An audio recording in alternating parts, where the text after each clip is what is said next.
اعوذ باللہ من الشیطان الرجیم بسم اللہ الرحمن الرحیم رب اشرح لی صدری ویسر لی امری واحلل عقدۃ من لسانی یفقہوا قولی رب زدنی علما رب زدنی علما رب زدنی علما۔ قرآن عظیم الشان اللہ رب العزت فرماتا ہے وما آتاکم الرسول فخذوہ وما نہاکم عنہ فانتہوا فاتقوا اللہ۔ رسول اللہ صلی اللہ علیہ وسلم جس بات کا حکم دیں اسے اختیار کرو اور جس بات سے منع کریں اسے چھوڑ دو اور اللہ سے ڈرو، تقوی اختیار کرو۔ اور ایک جگہ فرماتا ہے قرآن پاک میں جگہ جگہ آپ کو یہ آیتیں ملیں گی، وَأَطِیعُوا اللَّهَ وَأَطِیعُوا الرَّسُولَ وَأَطِیعُوا اللَّهَ وَأَطِیعُوا الرَّسُولَ۔ اللہ کا کہنا مانو اور میرا کہنا مانو۔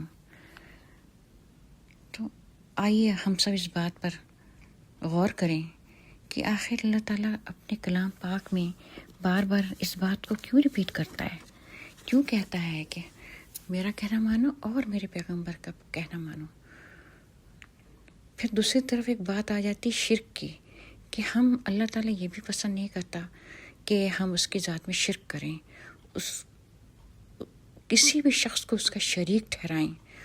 اور ہم کیا کرتے ہیں، دنیا میں سب کیا ہو رہا ہے، لوگوں نے بڑے بت بنا لیے ہیں، ایک طرف کہتے ہیں اللہ ہے، دوسری طرف مانگتے ہیں، مزاروں پہ جا کے مانگتے ہیں، قبروں پہ مانگتے ہیں، پیروں فقیروں سے مانگتے ہیں، اور اس بات کا اعتقاد رکھتے ہیں کہ فلاں شخص ہمارے لیے یہ کر دے گا، فلاں شخص ہمیں دے دے گا، یا یہ سوچتے ہیں کہ وہ بہت اللہ کا بڑا ولی ہے، اپنے طور پہ سوچ لیتے ہیں کہ اس کی دعا قبول ہوگی، اللہ اس کی سنے گا، جبکہ اللہ تعالیٰ فرماتا ہے میں تمہاری شہرک سے بھی قریب ہوں، میں تمہاری شہرک سے بھی قریب ہوں، میں دکھی دلوں کی پکار سنتا ہوں، میرا ذکر کرو، مجھ سے مانگو۔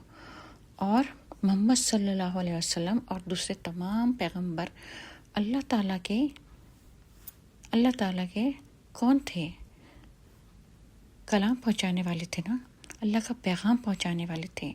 اللہ تعالیٰ نے اپنے چنندہ لوگوں کو اس بات کے لیے چنا کہ وہ انسانوں میں جا کے اس کی بات کو پھیلائیں، اس کے کلام بتائیں، وہ آئین، وہ اصول، وہ طریقے بتائیں جس پہ لوگوں کو چلنا ہے۔ ہر دور میں جب سے دنیا بنی حضرت آدم علیہ السلام کے بعد سے مختلف لوگ آتے رہے پیغام لے کے اللہ تعالیٰ کا، آستے آستے بے شمار 1,24,000 کہیں تعداد ہے، کہیں اس سے بھی زیادہ ہے، جنات میں بھی آئے، انسانوں میں بھی آئے۔ پھر آخر میں محمد صلی اللہ علیہ وسلم کی تشریف آوری ہوئی اور اللہ نے اپنے کلام میں کہہ دیا کہ محمد صلی اللہ علیہ وسلم خاتم النبیین ہیں، مہر لگا دی، اس کے بعد کوئی نبی نہیں آئے گا۔ اب پوری امت کے لیے، دنیا میں آنے والے جتنے بھی نبی تھے وہ سب اپنی اپنی قوم کے لیے تھے، لیکن آخری نبی اللہ تعالیٰ نے رحمت العالمین بنا کے بھیجا پوری دنیا کے لیے۔ سب کے پیغمبر محمد صلی اللہ علیہ وسلم ہی ہیں اور وہ اللہ کا پیغام لے کر آئے ہیں۔ پھر اس کے بعد آپ نے دیکھا اربوں خربوں سالوں سے دنیا آباد تھی، اور پھر 14ویں صدی کے بعد جو ترقی شروع ہوئی، جو دنیا کے آمد و رفت شروع ہوئی، کشتیاں، جہاز، ٹرین، بسیں، کیا نہیں ہو گیا، زمین سے آسمان پہ پہنچ گئے، انٹرنیٹ کی ایجاد، تو اب تو کوئی کسی کا پیغام پہنچانا مشکل ہی نہیں ہے۔ اور اللہ کی کتاب ایک ثبوت کے ساتھ دنیا میں موجود ہے، اور احادیث رسول کا ذخیرہ بھی دنیا میں موجود ہے، لیکن ہم مسلمان، ہمارا عمل کتنا ہے؟ کبھی غور کیا آپ لوگوں نے اس بات پہ؟ ایک حدیث میں سناتی ہوں، الغیبت اشد من القتل، غیبت قتل سے بڑھ کر ہے۔ ہم تو قتل کو گناہ کبیرہ سمجھتے ہیں، اور اس پہ ایک دہشت ہوتی ہے دلوں میں کسی کے قتل پر، غیبت تو کچھ نہیں سمجھتے۔ لیکن محمد صلی اللہ علیہ وسلم نے کیوں بتایا کہ غیبت جو ہے قتل سے بڑھ کر ہے؟ اس لیے کہ قتل کی پھر بھی دیت ہوتی ہے، غیبت کی کوئی دیت نہیں ہوتی۔ آپ نے جب تک جس کی غیبت کی، جس کے پیچھے میں بات کی، کوئی ایسی بات کہہ دی جو اس کے اندر تھی بھی نہیں، یا اگر تھی بھی تو وہ سنے گا تو اس کو برا لگے گا، اس کو غیبت کہتے ہیں۔ پھر ایک دوسری حدیث سنی، لا يدخل الجنت قطاطہ، لا يدخل الجنت قطات، چغل خور جنت میں داخل نہیں ہوگا۔ چغل خور کیا ہے؟ چغل خور یہ ہے کہ آپ کسی کے گھر گئے، آپ نے وہاں کچھ باتیں سنی، آپ کا ان باتوں سے کوئی تعلق نہیں تھا، آپ نے دوسرے کو کہا، بس وہ بات جنگل کی آگ کی طرح پھیل گئی۔ ہر شخص یہ کہے گا کہ میں نے تو ایک ہی آدمی کو بتایا، میں نے تو نہیں بات پھیلائی، لیکن وہ بات جنگل کی آگ طرح پھیلے گی، اور وہ بات نہیں پھیلے گی بلکہ وہ بڑھتی جائے گی، بڑھتی جائے گی۔ یہ ہر شخص اپنے انداز میں کہے گا، اپنی سوچ کے مطابق، اپنی زبان کے مطابق، پھر وہ بات اتنی پھیلے گی کہ وہ ایک جو چھوٹا سا ایک نقطہ بڑا افسانہ ڈرامہ بن جائے گا۔ یہ چغلی ہے، یعنی اس انسان کو تو پتہ ہی نہیں ہے کہ میرے گھر میں کہی ہوئی بات، یا دوستوں میں کہی ہوئی بات، یا مجمع میں بولی ہوئی بات باہر کی دنیا میں اتنا گشت کر رہی ہے، کون کر رہا ہے کچھ نہیں پتہ۔ اس کو چغلی کہتے ہیں۔ اور چغل خور کے لیے کیا ہے کہ جنت میں داخل نہیں ہوگا۔ کتنی بڑی بات ہے، لیکن ہم اس بات کو سوچتے ہیں، کبھی غور کرتے ہیں؟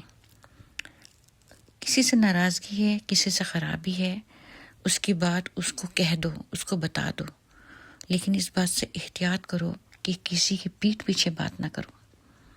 اسی طرح ایک حدیث ہے، الجنت دار السقیہ، جنت سقی لوگوں کا گھر ہے، یعنی جنت میں وہ لوگ داخل ہوں گے جو سقی ہیں، رحم دل ہیں۔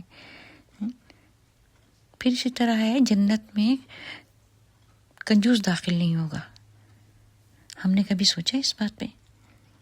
ہم تو صرف یہ سوچتے ہیں کہ ہم مسلمان ہیں، ہماری بخشش ہو جائے گی، ہم یہ کلمہ پڑھ لیں گے، ہم یہ دعا پڑھ لیں گے، ہم تیسرا کلمہ پڑھ لیں گے، چوتھا کلمہ پڑھ لیں گے، ہم محمد صلی اللہ علیہ وسلم کی بتائی ہوئی یہ حدیث پڑھ لیں گے، ہم کلام پاک سے یہ لفظ پڑھ لیں گے، بس ہماری بخشش، یہ دعا یہ گناہ بخشتی۔ آج کل تو مارکیٹ میں یہ بات پھیلی ہوئی نا کہ یہ دعا پڑھ لو، اس سے ہزاروں گناہ معاف ہو جاتے ہیں، جھاگ کی طرح پھیلے ہوئے گناہ معاف ہوتے ہیں۔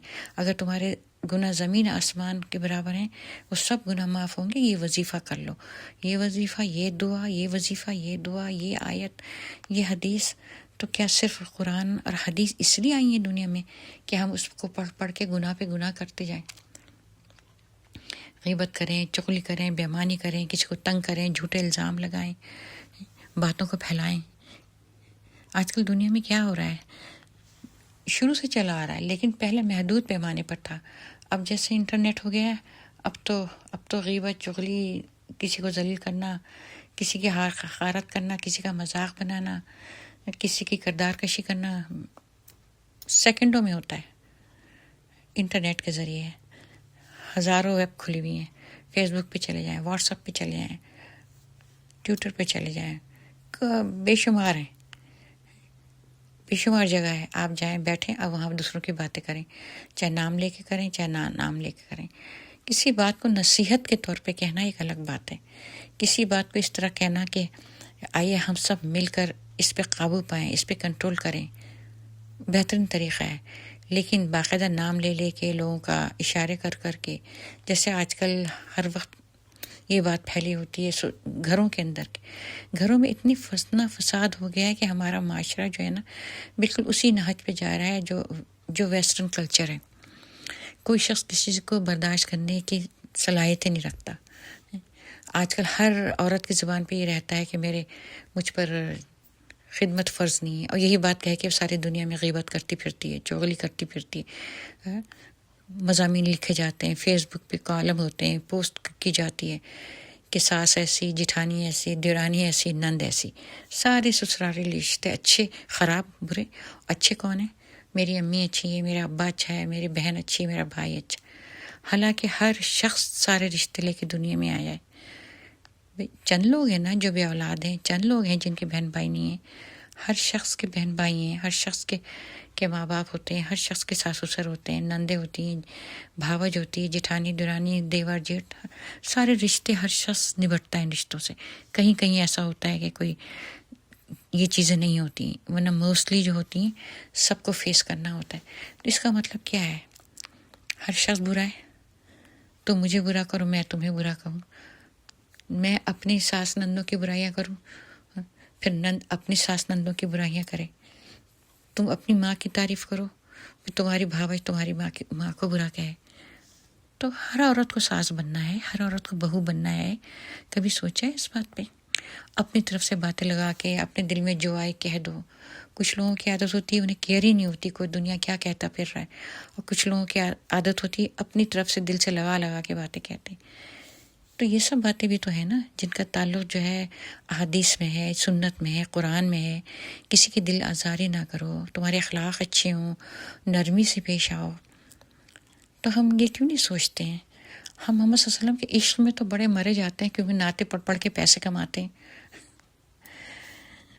قوالی گاتے ہیں اس لیے کہ پیسے بٹورتے ہیں. تو ہم نے ہر چیز کو، محبت کو، اخلاق کو، دین کو، مذہب کو بس صرف پیسہ بنا لیا ہے کہ اس کے ذریعے سے پیسہ کھینچے جائے، لوگوں کی جیب سے کھینچے جائے. اب تو انٹرنیٹ کے ذریعے، یوٹیوب کے ذریعے پیسہ کھینچا جائے، فیس بک کے ذریعے پیسہ کھینچا جائے. جس ویب سائٹ پہ چل جائے کچھ ایسا کمال دکھا دو، چاہے اس میں کتنی بے حیائی کرو، چاہے کتنی بے غیرتی کرو، چاہے جھوٹی بات کرو، تماشے دکھاؤ، ڈرامے کرو، ڈرامے بنا کے چیزیں پیش کرنا، جھوٹی سچی. حدیث میں آتا ہے نا کہ محمد صلی اللہ علیہ وسلم نے فرمایا کہ ایک وقت آئے گا کہ جب لوگ جھوٹ کو سچ اور سچ کو جھوٹ سمجھیں گے. آج ہم اسی دور میں زندہ ہیں.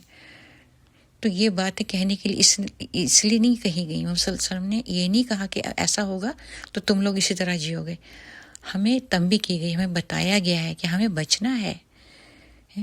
یہ حدیث رسول بھی ہے کہ فتنہ دجال میں، دور آخر قرب قیامت میں دین پہ چلنا ایسا ہو جائے گا جیسے ہاتھ میں انگارہ لے کے چلنا. ہم دین پہ کہاں چلتے ہیں؟ ہم نماز پڑھ لینا، روزہ رکھ لینا، قرآن پڑھ لینا یا زکوٰۃ دے دیں دین.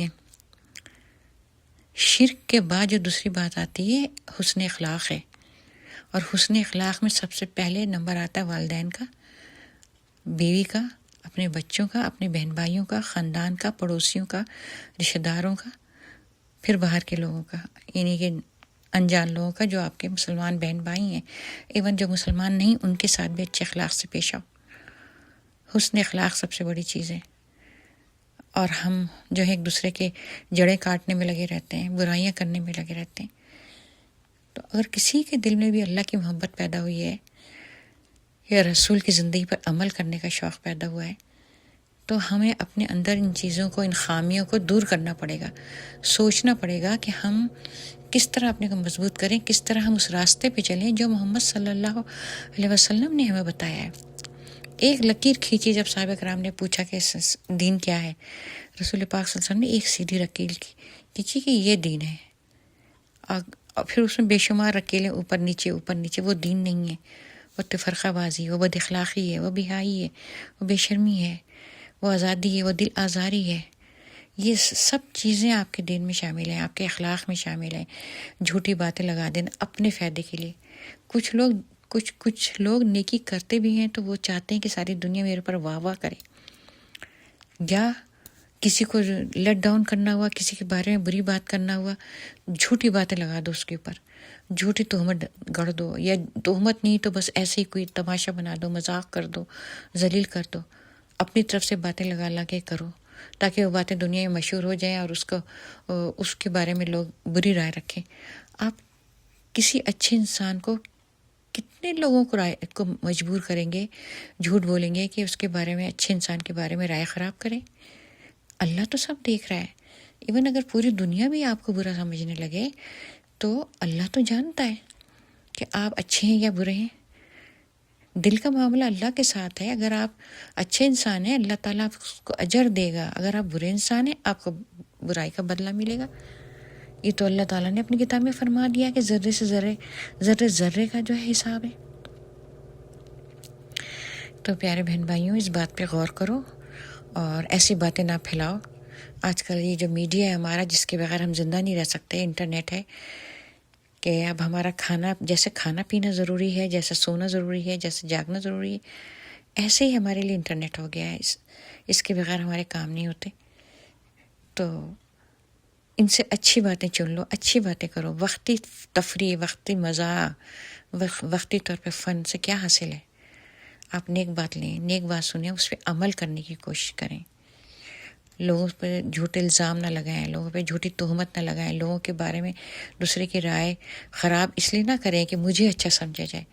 جب آپ کسی ایک شخص کی غیبت کرتے ہیں، برائی کرتے ہیں، اس کا مطلب یہ ہے کہ آپ اپنی رائے، اپنے بارے میں لوگوں کی رائے خراب کر رہے ہیں۔ کوئی بدعقل ہوگا، کوئی بیوقوف ہوگا، یا وہ خود بھی ایسا ہی ہوگا جو آپ کی رائے، آپ کی بات پہ خوش ہوگا یا یقین کرے گا۔ اچھے لوگ کبھی بھی نہیں ایسی باتوں کو ایکسیپٹ کرتے، وہ فوراً سوچتے ہیں کہ نہیں، اس شخص نے کسی دوسرے کی برائی میرے پاس آ کے کی تو یقیناً یہ میری بھی برائی دوسرے سے کرتا ہوگا۔ تو اپنی سوچ بدلیجیے، اپنی رائے بدلیے، اور کوشش کریں کہ محمد صلی اللہ علیہ وسلم کے طور طریقوں پہ چلیں، ان کی سیرت کو اپنائیں، ان کے اخلاق کو اپنائیں۔ ٹھیک ہے، ہم محمد صلی اللہ علیہ وسلم کی طرح نہیں ہو سکتے، وہ اللہ کے پیغمبر تھے، اللہ تعالیٰ نے ان کو بچایا، ان کو ہر برائی سے بچایا، اور اللہ تعالیٰ نے ہمارے لیے حساب رکھ دیا۔ تو ہمیں ان کو نمونہ بنا کے ہمارے لیے بھیجا کہ ہم ان کے جیسے بنیں، ان کے طریقے پہ عمل کریں۔ ہم 100% نہیں کر سکتے، ہم 60% تو کر لیں، 70% تو کر لیں۔ صحابہ کرام کی زندگی کو پڑھیں، ان پہ غور و فکر کریں، ان کی اچھی باتیں لے لیں، اور کسی کی کمزوریوں کے اوپر مت انگلی اٹھائیں۔ اگر کسی کے اندر ایک کمی ہے تو 10 اچھائی بھی ہوگی۔ کوئی بھی شخص دنیا میں 100% برا نہیں ہوتا، کہیں نہ کہیں کوئی نیکی ہوتی ہے۔ تو نیکی کو پھیلائیں، اچھی باتیں بتائیں، بری باتوں کو چھوڑ دیں۔ مجھے امید ہے آپ لوگوں کو میری بات سمجھ میں آئی ہوگی، اور کوشش کریں گے کہ ہم ربیع اول کا مہینہ آنے والا ہے، صرف اس میں گلے پھاڑ کے میلاد نہیں گائیں گے، قوالیاں اور نعت رسول نہیں پڑھیں گے، بلکہ عمل کریں گے، کوشش کریں گے کہ ہم اس راستے کو پکڑیں، محمد صلی اللہ علیہ وسلم نے جو کہا ہے ہمارے لیے اس پہ عمل کریں۔ وآخر دعوانا الحمدللہ رب العالمین، آمین ثم آمین۔